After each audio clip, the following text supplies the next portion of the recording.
Number 1, क्रोध पर नियंत्रण रखना। महाभारत के युद्ध में भगवान कृष्ण ने अर्जुन को बताया था कि मनुष्य का सबसे बड़ा दुश्मन उसका क्रोध यानी गुस्सा होता है। गुस्से में व्यक्ति खुद पर नियंत्रण खो बैठता है और आवेश में आकर गलत कार्य कर देता है। इसलिए क्रोध को खुद पर हावी नहीं होने देना चाहिए। गीता में श्री कृष्ण ने बताया है कि यदि गुस्सा आए तो स्वयं को शांत रखने का प्रयास करें। नंबर 2, मन पर नियंत्रण। श्री कृष्ण कहते हैं कि कई बार हमारा मन ही हमारे समस्त दुखों का कारण बन जाता है। इसलिए हर व्यक्ति को अपने मन को नियंत्रण में रखना बहुत जरूरी है। जिस व्यक्ति ने अपने मन पर काबू पा लिया, वह मन में उत्पन्न होने वाली बेकार की चिंताओं और इच्छाओं से भी दूर रहता है। कर्म करें, फल की इच्छा न करें। कुरुक्षेत्र में युद्ध के दौरान अर्जुन के विचलित हो जाने पर कृष्ण ने कहा था कि हर मनुष्य को कर्म करना चाहिए, फल की इच्छा नहीं करनी चाहिए।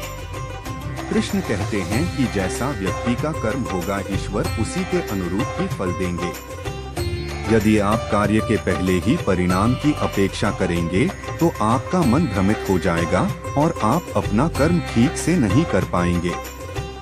आत्म मंथन। कृष्ण कहते हैं कि व्यक्ति को खुद से बेहतर कोई नहीं जान सकता, इसलिए स्वयं का आकलन करना सबसे जरूरी है।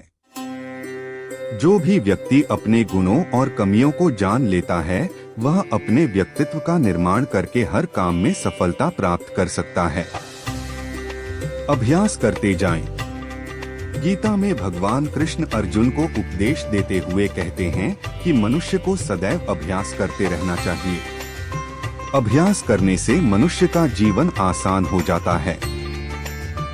गीता के अनुसार व्यक्ति को अपने क्रोध पर काबू करना सीखना चाहिए।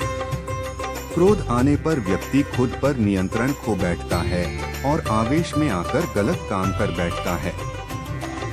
क्रोध में लिए गए फैसले अक्सर गलत होते हैं, जिससे व्यक्ति आगे चलकर पछताता है। इसलिए क्रोध आने पर खुद को शांत करने का प्रयास करें। श्रीमद् भागवत गीता के अनुसार हर मनुष्य को आत्ममंथन जरूर करना चाहिए। आत्मज्ञान के जरिए ही व्यक्ति को अपने गुण और अवगुण के बारे में पता चलता है। आत्ममंथन व्यक्ति को सही गलत का निर्णय करने में मदद करता है। इसलिए कुछ समय अकेले रहकर आत्ममंथन जरूर करें। श्री कृष्ण के अनुसार व्यक्ति को स्वयं का आकलन करना भी बेहद आवश्यक है।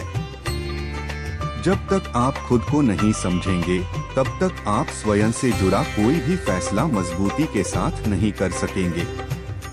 जब मनुष्य अपने गुणों और कमियों को जान लेता है, तब वह अपने व्यक्तित्व का निर्माण सही ढंग से कर पाता है।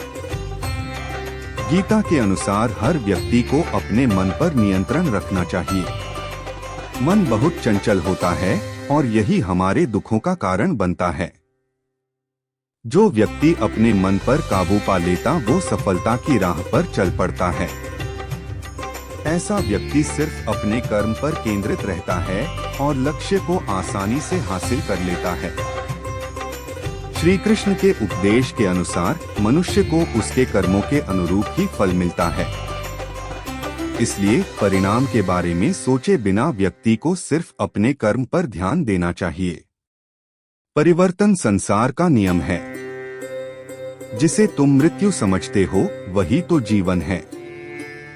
एक क्षण में तुम करोड़ों के स्वामी बन जाते हो, दूसरे ही क्षण में तुम दरिद्र हो जाते हो। मेरा तेरा, छोटा बड़ा, अपना पराया, मन से मिटा दो, फिर सब तुम्हारा है, तुम सबके हो। दोस्तों, गीता ज्ञान की बातें आप लोगों को कैसी लगी मुझे कमेंट करके बताएं और चैनल पर पहली बार आए हो तो चैनल को लाइक और सब्सक्राइब करें। धन्यवाद।